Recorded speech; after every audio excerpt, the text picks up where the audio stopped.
How I describe myself? Genius, billionaire, playboy. I definitely feel stressed. Yeah, it's been incredibly difficult and painful the last several months. Painful? Absolutely, of course. Yeah. Yeah, I mean, I'm sleeping on the factory floor, not because I think that's like a fun place to sleep. You know, terrible. Sleeping on the factory floor why are you doing that? Because I didn't have time to go home and shower. I sleep on the couch over there. So you're just laying here on the couch? Yeah. It's that simple? Yes. I don't believe like people should be experiencing hardship while the CEO is like off on vacation. The truth is stranger than fiction. Okay, this is why it's important, and even if the odds are that it won't succeed, it's worth trying to do it. Then I think you can create a great company. If you see the difference between a startup that is successful and one that is not, and it's because the successful one, they both made mistakes, but the successful one recognized the mistakes, fixed them very quickly, and the unsuccessful one tries to deny that the mistakes exist. You know, extremely smart people are sometimes quite arrogant because they believe in what they believe in, right? And so when they face criticism, it's less likely to admit, you know, they can make mistakes. Was that in your case? I learned it when I was studying physics. You know, in physics, you're taught to always question yourself. You're taught to always assume that you're wrong, not assume that you're right, and you have to prove yourself not wrong. And so I think that physics framework is really where I learned it, and it's very effective for learning counterintuitive things that aren't obvious.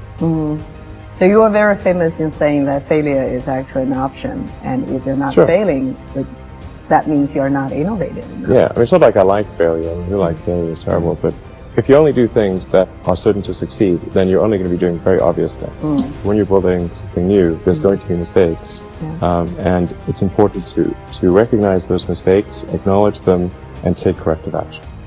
And the success of a company is very much more about how quick are you to fix the mistakes, not will you make mistakes. Or admit mistakes. Yeah, absolutely. Yeah. If you're creating a company or if you're joining a company, the most important thing is to attract great people. So either join a group that's amazing, that you really respect, or if you're building a company, you've got to gather great people. I mean, all a company is a group of people that have gathered together to create a product or service. And so depending upon how talented and hardworking that group is, and the degree to which they are focused cohesively in a good direction, that will determine the success of the company. So do everything you can to gather great people if you're creating a company. Then I'd say focus on signal over noise. A lot of companies get confused. They spend money on things that don't actually make the product better. So, for example, at Tesla, we've never spent any money on advertising. We've put all of the money into R&D and manufacturing and design to try to make the car as good as possible. And I think that's the way to go. So for any given company, just keep thinking about, are these efforts that people are expending, are they resulting in a better product or service? And if they're not, stop those efforts. And then the final thing is, don't just follow the trend. You may have heard me say that it's good to think in terms of the physics approach of first principles, which is, rather than reasoning by analogy, you boil things down to the most fundamental truths you can imagine, and you reason up from there. And this is a good way to figure out if something really makes sense, or if it's just what everybody else is doing.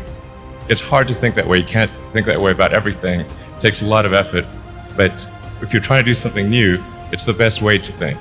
And that framework was developed by physicists to figure out counterintuitive things like quantum mechanics. So it's really a powerful method. And then I think that the final thing I would encourage you to do is, now is the time to take risk. As you get older, your obligations increase. And once you have a family, you start taking risk not just for yourself, but for your family as well. It gets much harder to do things that might not work out. So now is the time to do that before you have those obligations. So I would encourage you to take risks now. Do something bold. You won't regret it. I think I feel fear quite strongly. So it's not as though I just have the absence of fear. I feel it quite strongly. But there are just times when something is important enough, you believe in it enough, that you do it in spite of the fear. People shouldn't think, well, I feel fear about this and therefore I shouldn't do it. it's normal to feel fear. When starting SpaceX, I thought the odds of success were less than 10%, and I just accepted that actually probably I would just lose everything.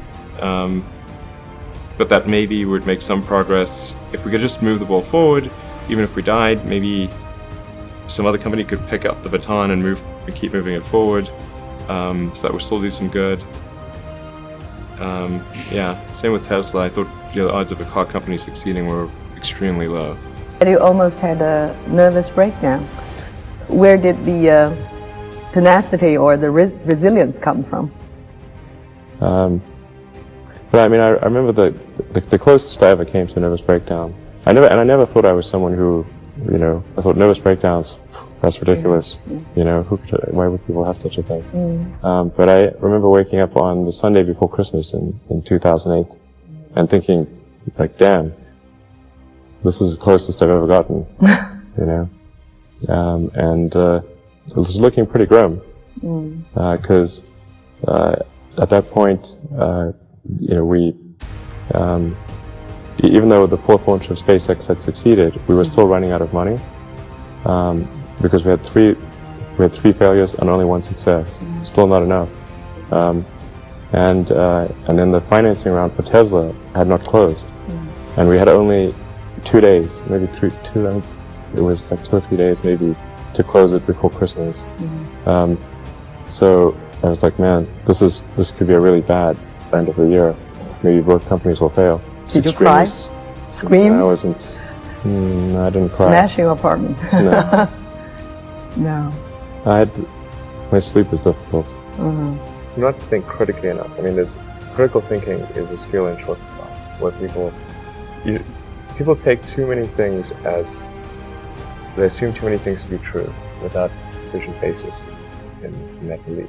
So it's very important that people closely analyze what is supposed to be true and try to build up, try to say, let's analyze things from first principles, not by analogy or not by convention. If you assume things are true by convention, which is actually what most people do, then it's difficult to gain insight into how things can be bettered. So, in any argument or any sort of train of thinking, you want to make sure that the underlying premises are valid and applicable, and then in reaching a conclusion, that the conclusion you're reaching is necessarily driven by the underlying premises and the interconnection between those premises. That may seem like a really simple thing to say, but most people don't do that. So it's really the foundation of rational thought. I think also people tend to overweight risk on a personal level. It's one thing if you've got, a mortgage to pay and kids to support, and that if you were to deviate from your job, how are you going to feed your family and pay the rent? Okay, that's understandable. But let's say you're young and you're just coming out of college or coming out of high school, whatever. What are you with? You're not going to starve. I mean, it's really, certainly not in any kind of modern economy. It's so easy to earn enough money just to live somewhere and eat good.